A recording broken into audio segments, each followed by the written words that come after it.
तर जय शिवराय मित्रांनो, आज आपण चाललो न माहीत असलेल्या ठिकाणी, म्हणजे जिकडे भेटेल आहोत आपण तिकडे भटकणार आहोत। सगळं टेंट वगैरे आपल्या सोबतच आहे।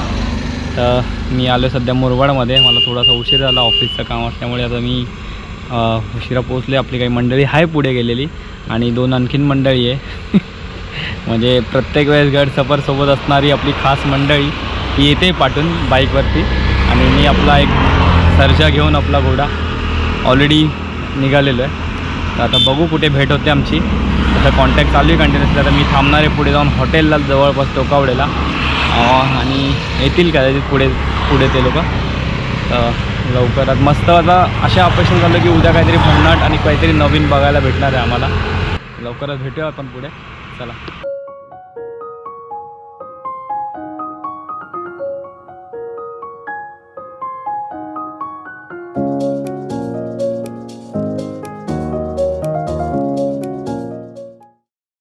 आणि असं भन्नाट जेवण झालेलं आहे। सुकं चिकन, चिकनचा रस्सा, तांदळाची भाकर, कांदा, काकडी, लिंबू, टमाटर आणि इथे बघा तोंडाला पाणी सोडले नुसतं।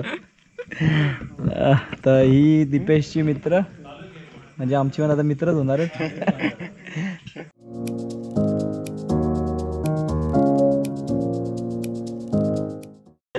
शुभ सकाळ मावळ्यांनो। तर मस्त पहाड झालेली आहे सोनेरी, आणि रात्री सापांनी आमचा जरा जास्तच छळछळाट केलेला नाणेघाटच्या इथे। तर परत रात्री आलो आणि डायरेक्ट झोपीच गेलो आम्ही। शेकोटी वगैरे केलेले आमचे हे टेंट, सगळे मजा घेतात आहे। यांची पहिल्यांदा कॅम्पिंग होती ना तुमची? पहिल्यांदा कॅम्पिंग केली, फार मजा घेतात आहे। तर आता आम्ही इकडनं किल्ल्यावर न जाता पहिले तर आम्ही मस्त वॉटरफॉल वगैरे फिरू, तर नदीत वगैरे पोहू जरा काहीतरी आपलं रिलॅक्सवालच करायचं। आज काय ट्रेकिंग वगैरे नाही, आपलं फार मजा येणार आहे। तर सगळ्यात पहिले आपण आता यांना नाणेघाट वगैरे दाखवू, आणि नंतर एक नदी आहे इथे, तिथे पोहायला जाणार आहोत आपण। आणि त्यानंतर हे मी बनवलेले कांदे पोहे, हे बघा, हे पळी हलवणारे लोक असतात ना, हे पोहे काकांनी आणून दिलेत, काकींनी पोहे बनवलेत। आणि बघा ही म्हणते मी बनवलेत, किती भारी वाटतात ते एकदम। आता पोहे खायचा वेळ झाला आमचा, आणि चहा पण येते लटते लगेच। चहा आणि पोहे।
येता खूप मस्त आहे म्हणजे वातावरण थोडंसं तापलेलं आहे, पण इकडे थंडावा जो आहे हवेचा फार छान वाटलं आम्हाला.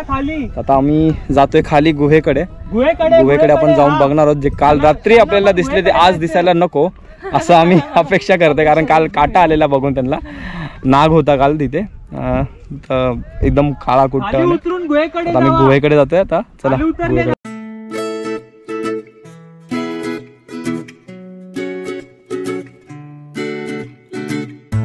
मित्रांनो सध्या आपण पोहोचलोय गणपती मंदिरापाशी, जे की नाणेघाटच्या इथे एक्झॅक्टली स्टार्टिंग पॉईंटला. आणि इकडनंच आपल्याला पायऱ्या लागतात जे नाण्याच्या अंगठ्याला घेऊन जातात. आणि माझ्या पाठी तो मडका आहे ज्याच्यामध्ये कर जमा करत होते सातवन काळात, शिलार राजाच्या वेळेस. तर आता आपण गुहेकडे जायचं आपल्याला. चुकली कोण मित्रांनो, एक घाणेरडी बाब आम्हाला मिळाली इथे गणपती मंदिरापाशी. आम्हाला इथे सिगरेटचे हे फिल्टर्स हे मिळाले. म्हणजे एवढे खाली पडलेत लोक की मंदिर पण नाही सोडत आहे. अरे यार तुम्ही समजा, जर आम्ही एक्सेप्ट केलं की वरतून खाली पडले, पण ही ताजी आहे, पावसामुळे वरतून खाली आले, पण तुम्ही पितातच कशाला अशा ठिकाणी की एवढं घाणेरडं. म्हणजे मंदिर पण नाही सोडायला लागले लोक, जिथे भेटेल तिथे बघायला. कधी दिवा वगैरे पेटत असणार इथेच फुकून मला वाटतं त्यांनी काम दाखवलंय, जाळायला माचीस नसणार म्हणून. असे कधी भेटलात ना तिथेच तुमचं काम वाजवा. आम्ही घाणेरडे, एवढ्या खालच्या पातळीला जाऊ नका रे.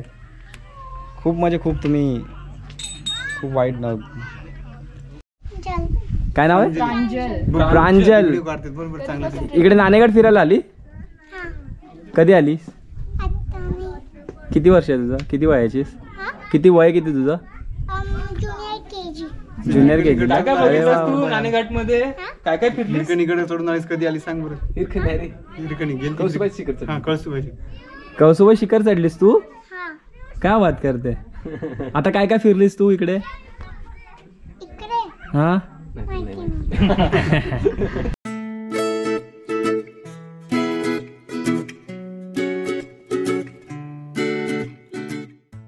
तर मित्रांनो, नाणेघाट हा जवळपास 2,500 वर्षापूर्वी खोदला गेला होता.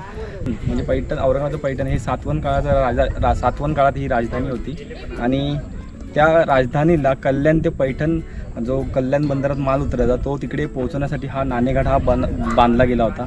आणि ते नाणेघाट बांधताना हा जकात कर म्हणून याचा वापरला जायचा. जे व्यापारी लोक यायचे तर कर म्हणून या माठात नाणे वगैरे जमा केले जायचे.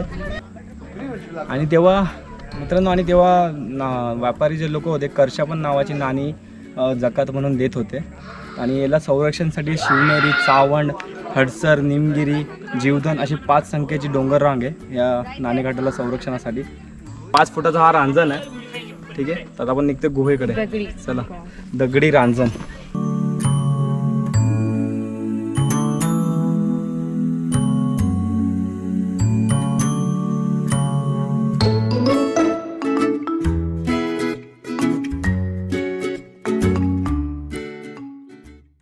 साप साप साप साप साप साप साप साप साप. हो, काल रात्री आम्ही आला. कोणता होता? काळा होता का लाल होता? हां, कालच पाहिला आम्ही रात्री. अच्छा, आहे काय? चला चला चला चला, निघा निघा. चला. कुठे? हां हां, नाही नाही, हा वेगळा. ही घोणच आहे, ही घोणच आहे, ही घोणच आहे, घोणच आहे, ही घोणच. बघा, नाही घोणच आहे, घोणच आहे. हो, घोणच बघा गेला, घोणच आहे, घोणच आहे. चला चला.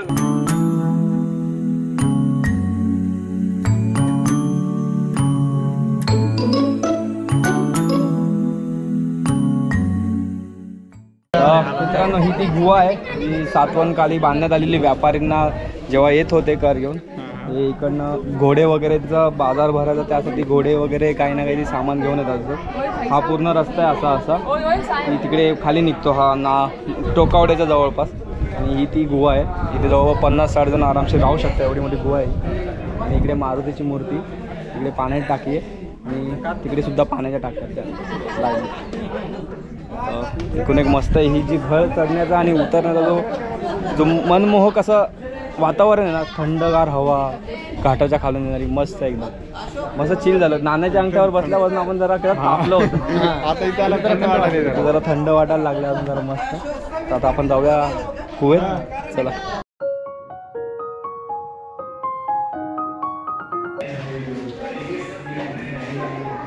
ही ब्रह्मलिखी.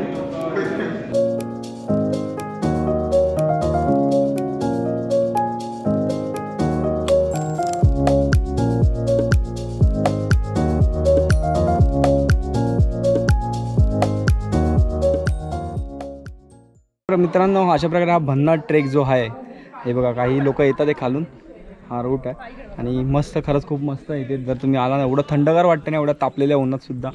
तुम्ही पाहू शकता इथे देवड्या होत्या, जे व्यापारी राहण्यासाठी इथे देवड्या केलेल्या होत्या, किंवा जे काही इथे रक्षक असतील त्यावेळेस जे काही सैनिक वगैरे असतील त्यांच्यासाठी देवड्या केलेल्या होत्या राहण्यासाठी. आणि तसंच ही गुहा जी व्यापाऱ्यांकरांसाठी राहण्याची सोय केलेली होती.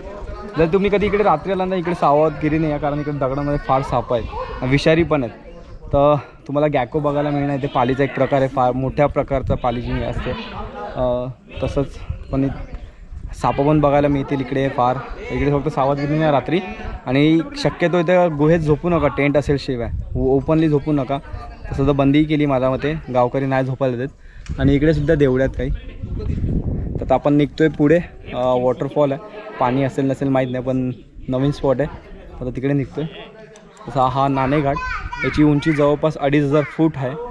तर त्याचा ट्रेकसुद्धा होतो, तुम्ही गाडी घेऊन डायरेक्ट फॅमिलीसोबत येऊ शकता. बघा तिथे छोटी मुलगी आहे, तुम्ही फॅमिलीसोबत पण सुद्धा येऊ शकता इथे डायरेक्टली.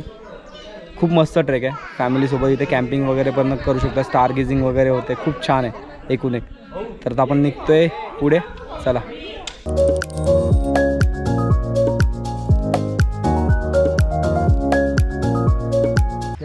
तर मित्रांनो, तुम्हाला उत्सुकता असेल की आमचा खर्च किती झाला इथे. खरं सांगू तो, पेट्रोल वगैरे सोडून, गाडीचं आपलं सोडून, आम्ही जे इथे राहिलो 10 जण, जे खाल्लं पिल्लं, त्याचा खर्च आम्हाला फक्त 3350. टोटल आम्ही 10 जण आहोत. जवळपास नॉनव्हेज खाल्लं आम्ही 250 रुपये पर पर्सनचं. आणि बिस्लरी वगैरे 10-12 रुपयाच्याने घेतली त्यांनी. 20 बिस्लऱ्या घेतल्या का नाही, 20 रुपये बिस्लरी आहे आणि 12 बिस्लऱ्या घेतल्या. आणि चहा पोह्याच्या जवळपास 30-32 रुपयाच्या हिशोबाने चहा आणि पोहे, त्या हिशोबाने रेट लावलेला आहे. टेंटचे पण इथे 200 रुपये टेंट मिळतो, त्याच्यामुळे 2 जण राहू शकतात. तर त्या हिशोबाने रेट लावले. तर जवळपास आमचे 10 जणांचे 3350 हा झालेला आहे. खरंच खूप हे आहे, म्हणजे जास्त काय खर्च नाही असा, पण सोयीस्कर आहे, व्यवस्थित राहणं वगैरे, खाणं वगैरे मस्त आहे.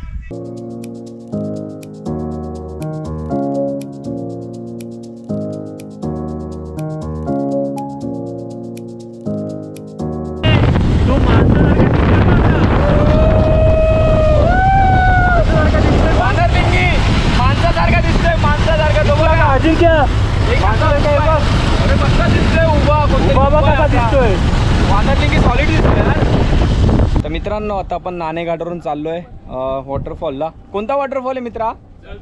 जळधर वॉटरफॉल नाणेघाटमध्ये जो आहे तो, तिकडे चाललो आहे. जर आपण नाणेघाटावरून आलो तर आपल्याला एक जकात नागा लागतो. जकात नागाच्या पुढे एक फाटा लागतो, जो एक हडसर मडला जातो रस्ता, आणि दुसरा हा जुन्नरला येतो. तर जुन्नरच्या रस्त्याने हे हॉटेल साक्षी आहे. इकडे आल्यानंतर आपल्याला जो छोटा पोरगा गाईड करतोय, त्याला थोडे बहुत पैसे द्या, 100 रुपये, तो घेऊन जाईल आपल्याला. हॉटेल साक्षीच्या इकडनं आपल्याला आता इकडनं जलधर हॉटेल वॉटरफॉलला चाललो आहे बघा आपली टीम. तर बघूया आपण वॉटरफॉल कसं आहे, चला.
कधी कधी वाटतं मुद्दाम उशीर करावा घरी जाण्यासाठी, कारण असे आगळे वेगळे निसर्ग आपल्याला दृश्य दाखवतो. जो खरंच खूप खास होता हा आजचा वॉटरफॉल. खूप मजा आली, सगळ्यांनी फार मजा केलेली. आता ही जी नदी दिसते तुम्हाला, ही आहे कुकडी नदी. हे कुकुडेश्वर मंदिर पण आहे, हेमाडपंथी मंदिर आहे महादेवाचं. आता आम्ही सगळं फिरून झालेलो आहे. आता परत निघते परतीच्या वाटेला. काही आहेत व्ह्यू. तर लवकरच भेटू आपण नवीन ब्लॉगला. तोपर्यंत